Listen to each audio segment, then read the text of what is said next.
In his spiritual exercises, before St. Ignatius of Loyola will let the retreatant follow Jesus prayerfully through the Gospels, from his incarnation, his birth, his private life, his public life. He has the retreatant make a meditation, which is very important. And it's the meditation called the Call of the King. He has the retreatant start just with an earthly king or an influential leader that you're inspired by, who invites you to follow him because he needs you and wants you to be part of this important mission. And you sit with those feelings and the actual invitation of it all. And then, of course, you meditate that it's Jesus who's calling you. Now, the reason Ignatius begins here is because he actually wants the person making the spiritual exercises, which is life itself, to make it all the way to Calvary. After all, many didn't in the Gospels. And perhaps for people of faith, there are many different places we can pull up along the way and say, well, I didn't sign up for this.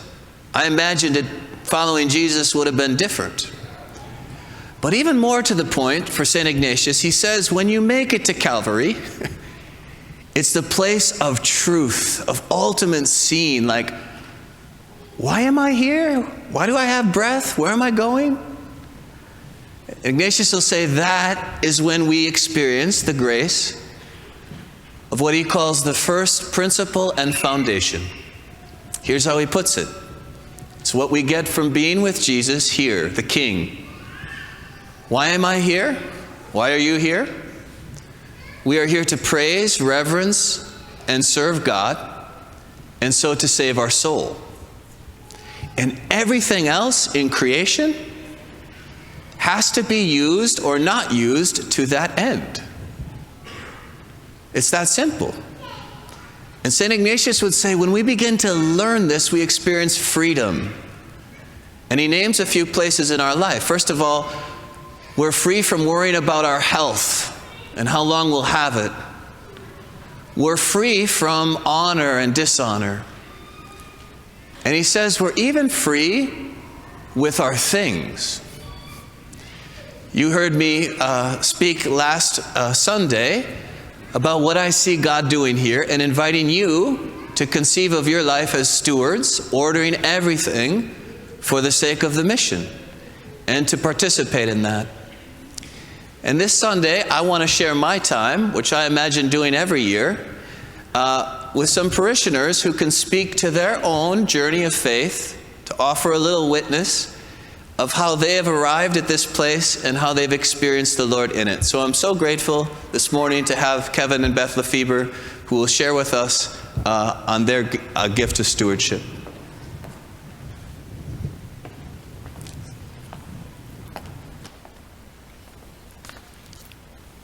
Thank you, Father. Good morning. My name is Beth Lefebvre, and this is my husband, Kevin. I thought we could begin by telling you a little bit about our family and our history here at St. Ambrose. First, for the most part, we are regular 8:30 Mass people, so it's nice to be in front of people we already know. As some of you may know, we usually sit in that section over there.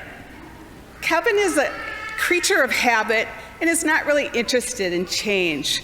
Whenever I suggest we sit somewhere else, we seem to end up in that section over there. So today, sitting over on this side of the church has given me a wonderful new perspective. Unfortunately, it has required me to get up in front of you and speak. We have been here at St. Ambrose since it began 22 years ago, and during that time we have been involved in one way or another in both the church and the school. We have 4 children who went to school here, and then on to Hill Murray for high school. Our youngest, Liz, just started her first year at the University of St. Thomas, making us empty nesters after 31 years. And we're really enjoying our time. Between our involvement in the earliest days of St. Ambrose as it was beginning to be built, through the years of being a catechist, leading confirmation groups, participating in Eucharistic adoration, and volunteering at events, we have been intentionally committed to all that St. Ambrose is about. And for us, that aligns very tightly to the St. Ambrose stated mission, which says that we are a vibrant Catholic community supporting and nurturing each person on their journey with Christ. Our family has felt extremely supported and nurtured by the entire St. Ambrose community, and in turn, feel an obligation to return that same support any way we can.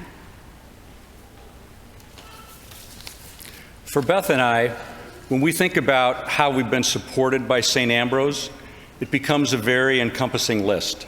It's certainly inclusive of all the spiritual, faith-filled encounters we receive at Mass, at adoration, in small group studies, retreats, and the sacraments. But for us, it's also included our friend group, our social activities, our support group, and more. We have received so much from St. Ambrose, directly and indirectly, and we feel we have an obligation to give back. And for us, an important part of that giving back is financial. As Beth and I reflected on this as we prepared this talk, we were able to walk through our history of giving, and it certainly has been a journey. We've always believed that it was important to give to our parish. When we got married 35 years ago, we were giving each week to Guardian Angels in Lake Elmo and participated in the campaign as they built their current church. And we did it based on one of the reasons Father Peter gave last week, because it's good for the parish. But as we matured and our faith matured, we began to recognize that there's a far deeper and more meaningful reason to give to the church. We've come to recognize that all we have, all we are given, it all comes from God. The gifts we have and the skills we have that allow us to do our respective jobs and earn a living, that all comes from God. And we began to truly understand this and believe this. It became important to give back to God what God has given us. And for us, internalizing and acting upon the concept of giving our first fruits to God, it's been a journey. I remember when we were younger, in the throes of all the expenses that accompany a young family out here in Woodbury, I had a conversation with a dad on one of our traveling sports teams. He was sharing with me that his family tithed 10% of their income every year and gave it to their church. And I vividly remember what I thought at that time. Well, of course you can do that.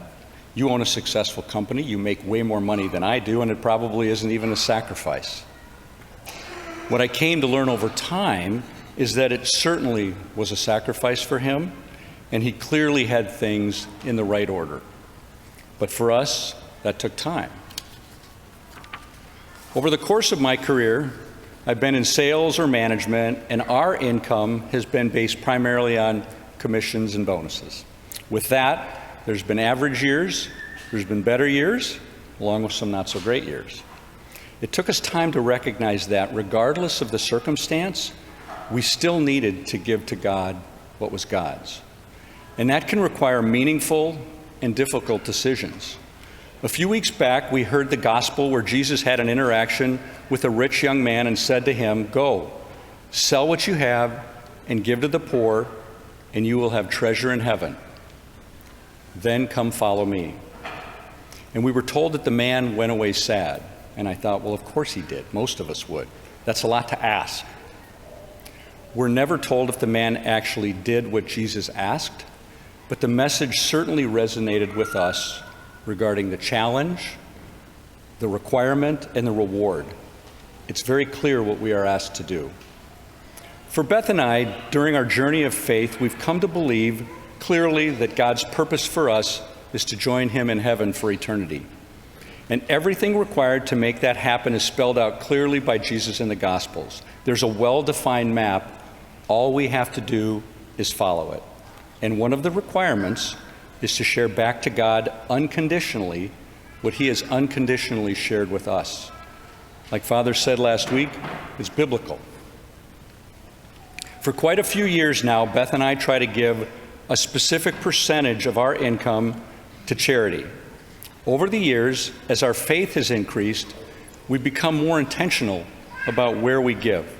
We found ourselves focusing on giving almost exclusively to those things that support a Catholic cause or a Catholic mission. For us, those are things like Catholic education, Catholic charities, net ministries, a Benedictine monastery in Uganda. There's a story about that. And Woodbury Options for Women, just to name a few. But the biggest share of our giving goes here to St. Ambrose. We've chosen that because we believe very strongly that this is our spiritual home, from which everything is derived. And it's very important that we support it for ourselves and for others. Now, as we say this, we have to confess we're far from perfect in giving unconditionally. We aren't always consistent, and we aren't yet completely open to giving our things, all of our things up and following Jesus. In fact, we saw a movie a few weeks ago on the life of Mother Teresa, and it became glaringly obvious how far we have to go. We know we are imperfect sinners still trying to figure it out and get it right. Beth is further along on her journey than I am, but I'm working on it. But as a couple and a family, we know what we are asked to do, and we still have far to go. However, we move forward, and we believe in three things. All we have has been given to us by God. We need to reflect gratitude for all He has given us. And we have a biblical obligation to share unconditionally what God has given us.